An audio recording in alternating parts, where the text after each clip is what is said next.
J'ai mentionné dans un courriel ou encore en personne à certains étudiants là, que le problème, l'exercice 1.3.10 présentait là, plusieurs aspects intéressants. Pourquoi? Avant de répondre, je vous amène dans la question comme telle, la façon vraiment qu'elle est présentée. C'est une compétition. Une compétition. On met en compétition un mouvement uniforme, l'objet B qui se déplace à vitesse constante, la ligne en bleu ici, avec un objet qui se déplace, on ne l'a pas encore vu parce que théoriquement c'est dans le prochain chapitre, dans une prochaine section de Séguin, avec un objet qui se déplace avec une accélération constante, donc sa vitesse augmente comme une droite comme ça, on appelle ça un MUA. On nous mentionne qu'au départ, les deux objets sont au même endroit, évidemment parce que l'objet B part immédiatement avec sa pleine vitesse, puis l'objet A, lui, il faut qu'il accélère, l'objet B va être en avance, mais l'objet A qui accélère va finir par rattraper l'objet B, puis on nous demande à quel endroit justement qu'on va le rattraper.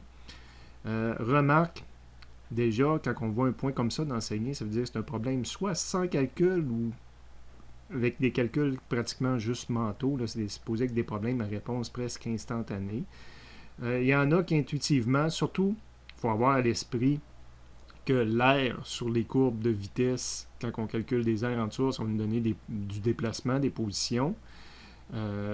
Si je calcule l'air d'un rectangle, puis l'air d'un triangle, à quel moment que je vais avoir le même air, donc le même déplacement pour les deux objets, quelqu'un, sans faire de calcul, déjà pourrait me dire que le triangle que je retrouve de ce côté-ci, il faudrait que je le mette de l'autre côté.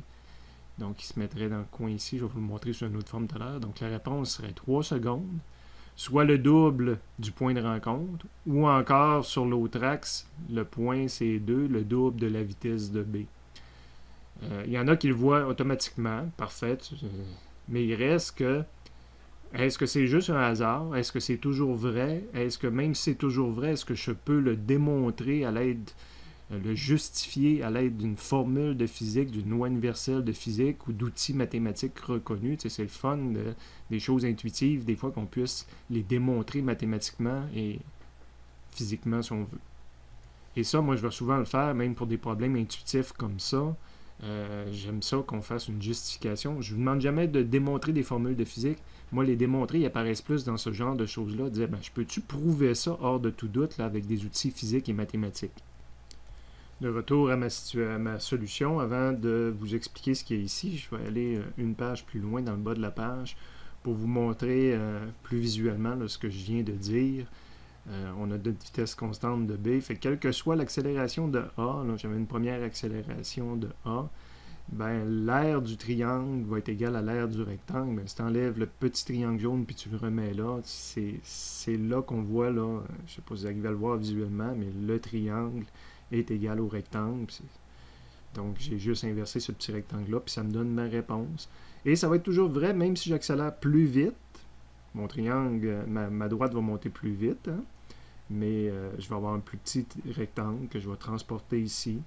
Puis encore plus vite, je vais toujours avoir la même vérité. Puis on va toujours arriver que ce recroisement-là, l'endroit où les deux aires sont égales, ça va toujours être le double du temps au moment où on s'est croisé en termes de vitesse. Hein? Ici, on ne se croise pas en termes de position.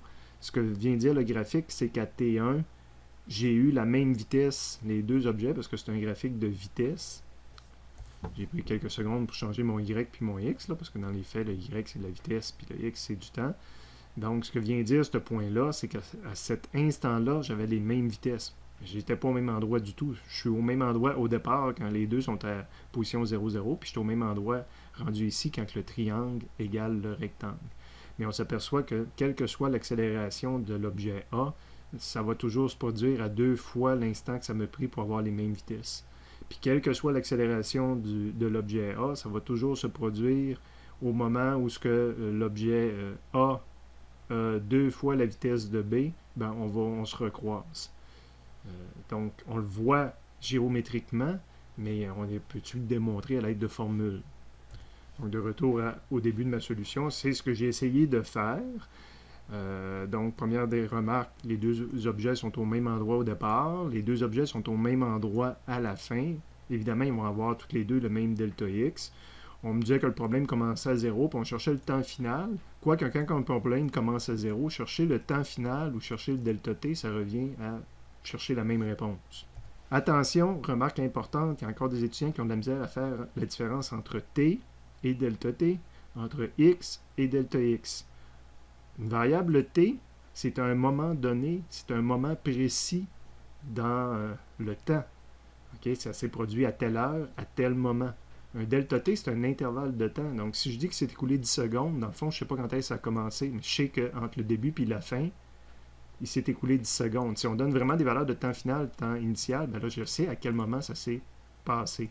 Même chose pour x, delta x. X, c'est une position, c'est un endroit précis maintenant dans l'espace. Un delta x, c'est un déplacement. Si je vous donne un delta x de 100 mètres, tu ne sais pas où ça a commencé, tu ne sais pas où ça finit, tu sais juste que ça s'est déplacé. Donner des x, ben, c'est donner des endroits précis dans l'espace. Donc, faites la différence entre ces paramètres-là. C'est pour ça que dans une version précédente, je ne l'avais pas mis en rouge, mais j'avais justement montré que delta t est égal à t final lorsque le t initial vaut 0. Donc, je l'ai mis en rouge différent, dire que là, je commencerai ma solution sans ça, ce ne serait pas très grave.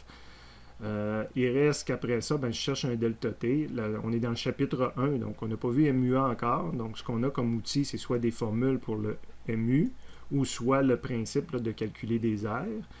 Que je prenne l'une ou l'autre. Là, j'ai pris le MU. Évidemment, je prends le MU, c'est parce que j'étudie l'objet B. L'objet A, je ne peux pas appliquer une loi de physique de MU. Il ne se déplace pas à vitesse constante. Donc, j'ai pris un outil du chapitre 1 que j'ai appliqué pour la voiture B. Donc, le déplacement de la voiture B, ben, c'est sa vitesse fois le delta t. J'ai une équation à deux inconnus.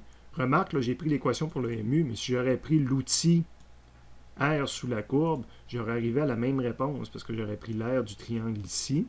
Ben, l'aire, la base, c'est delta t, que dans ma formule quand je prends un MU. Puis la hauteur, c'est la vitesse, c'est le 1. Donc, ça revient au même, là. Fait que je ne peux pas arriver à dire, ah, j'ai une équation de deux inconnus, je vais calculer l'aire maintenant. Que tu prennes cet outil-là, tu es en train de faire le même calcul.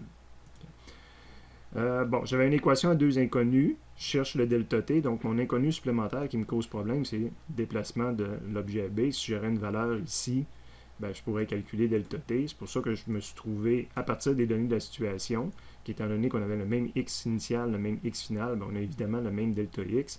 Donc, je vais traverser vers l'autre objet en disant que je vais essayer de trouver un chiffre pour le déplacement de B en allant chercher le déplacement de A. Puis là, le déplacement de A, je vais pouvoir le calculer avec l'aire parce que je n'ai pas encore utilisé cette aire-là pour l'objet A. Puis je ne peux pas utiliser, je pourrais, dans la vraie vie, si j'aurais déjà vu le chapitre 2, utiliser une équation du MUA, mais là, je le fais comme si que je ne sais pas que je peux utiliser une équation du MUA, puis je prends un outil du chapitre 1 qui est le calcul d'aire. Donc, le déplacement de l'objet A, ça va être l'aire sous la courbe, ça va être l'aire d'un triangle, ça va être une demi la base, évidemment, le triangle a la même base, delta t, fois la hauteur, que je ne connais pas.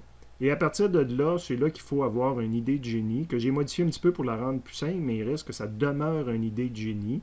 Un problème trop complexe, c'est ça qui est important là, en termes d'information, un problème trop complexe pour le donner en page blanche à l'examen. Ce que je veux dire, pour poser la question à l'étudiant, puis à part avoir donné le graphique, de ne rien écrire d'autre. Je ne ferai pas ça à l'examen. Je trouve que c'est un problème un peu trop avancé, surtout là, quand on arrive ici, dire comment que je fais pour calculer le HA, parce que pour pouvoir obtenir l'aire, ça me prend le HA. Et là, je n'ai pas le droit de dire, ben, ça va être 2 fois la hauteur V1 là, par le jeu de géométrie qu'on a vu tantôt. Je suis supposé trouver un outil physique ou mathématique qui me permet de calculer ça. Ben, l'outil mathématique à lequel que je pense, la hauteur que j'ai ici, c'est la position de ce point-là sur une droite. Puis ça, je connais, il y a un outil mathématique qui donne y est égal à mx plus b. Là. Donc, en utilisant y est égal à mx plus b, si je connais l'équation de la droite, je peux calculer le y de cette droite-là, puis ça va donner le HA. Fait que c'est l'idée que j'ai eue ici, de dire je vais passer par y est égal à mx plus b. Le y, c'est justement ma hauteur HA qui est inconnue. Est égal à m, que j'ai pas de valeur. Delta t, que j'ai pas de valeur, mais c'est déjà listé dans mes variables inconnues. Là. Plus b, quand on part de 0, 0, ben, le b vaut 0. Donc, si j'aurais une valeur de m, je serais correct pour finir mon problème. Ben là, il s'agit de prendre 2 points sur la courbe et de calculer le m. Donc, c'est ce que j'ai fait. J'ai pris 2 points sur la courbe et j'ai calculé le m. Bon, nonobstant l'idée de génie qu'il y a ici, le reste des étudiants devraient être capables de comprendre le principe que j'ai pris, la stratégie que j'ai utilisée. D'ailleurs, à l'examen, je disais, je ne le mets pas sous forme de page blanche. Je me suis dit, je choisirais d'amener ce problème-là à l'examen. Le format que je le ferai apparaître, c'est que je pose la question, puis je vous donnerai toute la solution.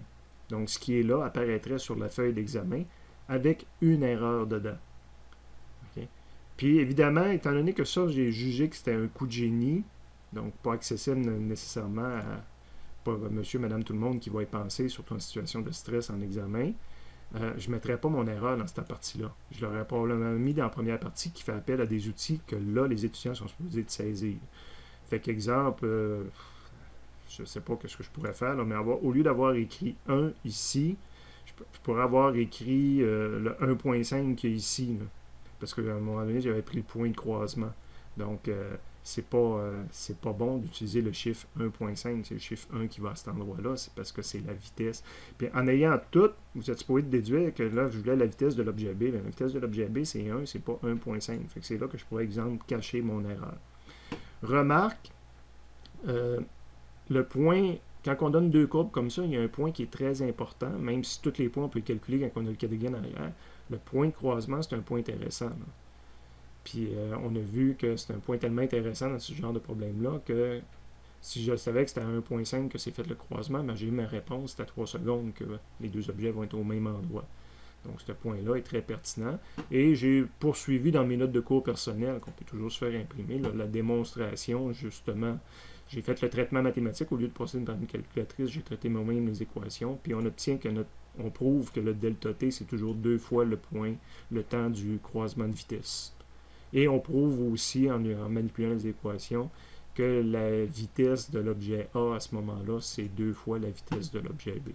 Donc, on prouve ce qu'on voyait géométriquement, là, que le T final ici, ça va être 2 fois le T1, le point de croisement, puis que la vitesse que je vais avoir à ce moment-là, ça va être 2 fois la vitesse de l'objet B.